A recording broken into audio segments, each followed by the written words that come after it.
आपको बता दें इस वक्त की सबसे बड़ी खबर 23 मई नतीजों का दिन। रुझानों में तस्वीर साफ, जनता ने बड़ा मैंडेट, बड़ा जनादेश दिया है। अब की बार फिर से मोदी सरकार, मोदी है तो मुमकिन है का नारा जो एनडीए ने दिया, बीजेपी ने दिया, वो चरितार्थ होता हुआ बड़ी चाली एक बार आपको दिखा दूं। 542 सीटों में से 347 सीटें एनडीए के खाते में जाती हुई यूपीए 88 पर सिमटता हुआ, अन्य के खाते में 107 सीटें। और एक बार जल्दी से अगर आप भारत का ये नक्शा देखें न्यूज़ 18 इंडिया पर, यह आपको पूरी कहानी बता देगा अब तक की जो तस्वीर बनी है। इसमें आप देखिए हिमाचल में स्ट्राइक रेट 100% बीजेपी की 4 सीटें जा रही हैं। उत्तराखंड में बीजेपी ने क्लीन स्वीप किया है। दिल्ली, देश की राजधानी की सातों सीटें एक बार फिर बीजेपी की झोली में। हरियाणा का प्रदर्शन देखिए, वहां पर भी बीजेपी 10 की 10 सीट पर लीड कर रही है। राजस्थान में 1 सीट का नुकसान नहीं। ऐसे ही गुजरात में 26 on 26, यानी एक प्रचंड जीत। और लगातार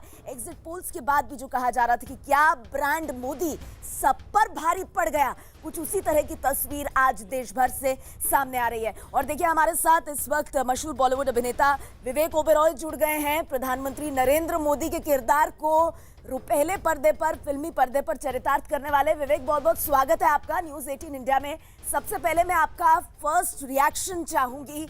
आज जिस तरह की तस्वीर अपने देश की हम देख रहे हैं, अगली सरकार मोदी सरकार, देश ने साफ कर दिया है। विवेक, नमस्कार नेहा, नमस्कार अमीश। बहुत खुशी है क्योंकि आज असली हीरो, क्योंकि मैं बॉलीवुड से हूं तो फिल्मी भाषा में अगर कहें देश के सबसे बड़े हीरो और असली हीरो पीएम नरेंद्र मोदी की जीत हुई है। राहुल गांधी जी, अनफॉर्चुनेटली उनकी फिल्म, उनकी पिक्चर फ्लॉप हो चुकी और अब मुझे लगता है कि उनके काफ़ी समय मिलेगा, आराम मिलेगा। तो चिंतन करने का समय है, इंट्रोस्पेक्शन का समय है। मैं आमंत्रित करता हूं उनको, वरिष्ठ नेताओं को, महामिलावट के नेताओं को, महागठबंधन के नेताओं को, आकर कल हमारी फिल्म पीएम नरेंद्र मोदी पर आधारित जरूर देखें, उससे प्रेरणा लें और देखिए कि क्या खूबियां होती हैं एक असली भारतीय लीडर पर। विवेक, इस देश का नागरिक होने के नाते भी आपने प्रधानमंत्री मोदी से कई मौकों पर मुलाकात की अपने फिल्म के सिलसिले में, और अदरवाइज भी आप कई जगहों पर घूमे। ये जो इतना बड़ा मैंडेट मिला है मोदी सरकार को, प्रधानमंत्री मोदी को, और 2014 की जो जीत थी, कहीं ना कहीं उससे भी 1-2 कदम आगे बढ़कर है, इसके पीछे की बड़ी वजह विवेक ओबेरॉय क्या देखते हैं? मुझे लगता है नेहा कि भारत बदल रहा है, एक नया भारत इमर्ज हो रहा है और इस नए भारत में आपके बाप का नाम नहीं, सिर्फ आपका काम चलेगा। 2014 जो था वो एक एंटिसिपेशन का इलेक्शन था कि मोदी जी आएंगे तो ये करेंगे, वो करेंगे।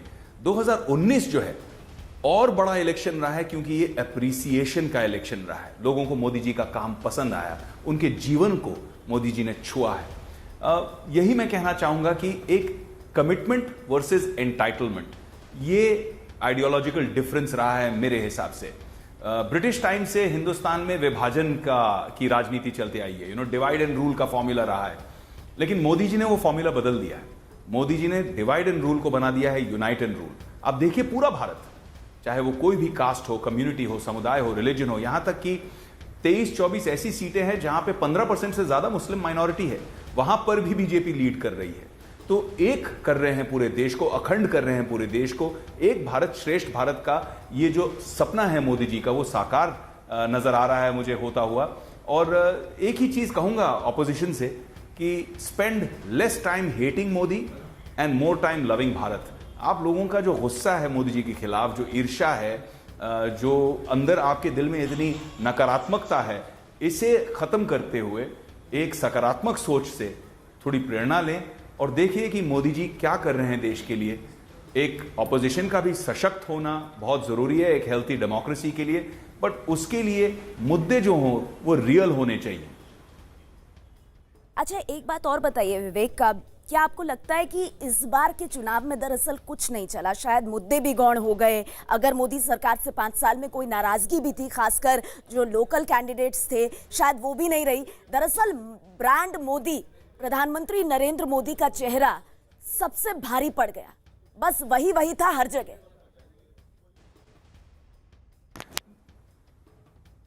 मुझे लगता है नेहा जी, ये थोड़ी सी एक सोच बदलनी चाहिए ये चेहरा खूबसूरत है किसी फिल्म अभिनेता की तरह, किसी फिल्म एक्ट्रेस की तरह, या आवाज सुंदर है, इसीलिए लोगों ने मोदी जी से प्यार नहीं किया।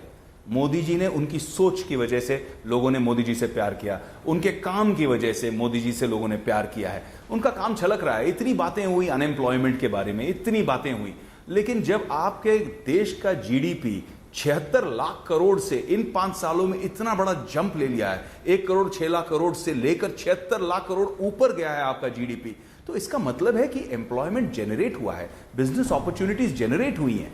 कोई आंकड़े लेकर, किसी अलग विचारधारा की ऑर्गेनाइजेशन से कोई आंकड़े लेकर एक आप प्रचार करने की कोशिश कर रहे हैं, दुष्प्रचार करने की कोशिश कर रहे हैं। ये तो आपने मोदी जी के खिलाफ गुजरात के सीएम थे तब भी कोशिश की, पीएम बने तब भी कोशिश की, और आपकी कोशिश को लोगों ने नकारा इसीलिए है क्योंकि मोदी जी का काम उन्होंने देखा है, छुआ है, समझा है और सराहा है। लोग कह रहे हैं कि ये सफरिंग की जीत है, भगवा की जीत है, लेकिन मैं कह रहा हूं कि ये तिरंगे की जीत है, एक भारत की जीत है। खुले तौर पे भी कह रहे हैं विवेक, विपक्षी दल की प्रधानमंत्री मोदी का प्रचार तंत्र बहुत स्ट्रांग है। प्रचार में दरअसल विपक्षी दल कमजोर हैं, इसीलिए मुद्दे उठाकर भी जनता तक अपनी बात नहीं पहुंचा पाए। आप मुस्कुरा क्यों रहे हैं इस पर? नहीं, बिल्कुल नहीं है। मैं इस बात में बिल्कुल विश्वास नहीं करता हूं, क्योंकि मुझे लगता है कि जो महामिलावट का महागठबंधन था, एक दूसरे के गले पकड़ने वाले लोग, एक दूसरे से इतनी दुश्मनी करने वाले लोग साथ आ गए और एक ही नारा था कि कुछ भी करके मोदी को रोको, मोदी को हटाओ। ये नहीं कहा कि कुछ भी करके देश को आगे बढ़ाओ, ये नहीं कहा कि कुछ भी करके देश, पूरे भारत को विश्व स्तर पर नंबर 1 पर आना चाहिए। हम ये सुनना चाहते हैं, मोदी को हटाओ, मोदी चोर है, चौकीदार चोर है, ये सब नहीं सुनना चाहते हैं हम चाहते हैं कि आप बताइए देश के लिए आप क्या करने वाले हैं। आप बहुत सालों से सत्ता में रहे हैं, आपकी इतनी इज्जत है, आपके इतने फॉलोअर्स हैं, आप अगर मिल गए तो यूनाइट करके कुछ पॉजिटिव कीजिए, सकारात्मक सोचिए देश के लिए। ये एक बड़ी बात विवेक आपने कही कि नकारात्मक एजेंडा, नेगेटिव एजेंडा पर ये देश वोट नहीं देता। कम से कम 2019 के चुनाव ने ये साफ कर दिया। बहुत बहुत शुक्रिया विवेक आपका वक्त निकालकर न्यूज़ 18 इंडिया से बात करने के लिए। और कल जो आपकी फिल्म रिलीज हो रही है उसके लिए आपको पहले से ही एडवांस में बहुत बहुत बधाई और शुभकामनाएं।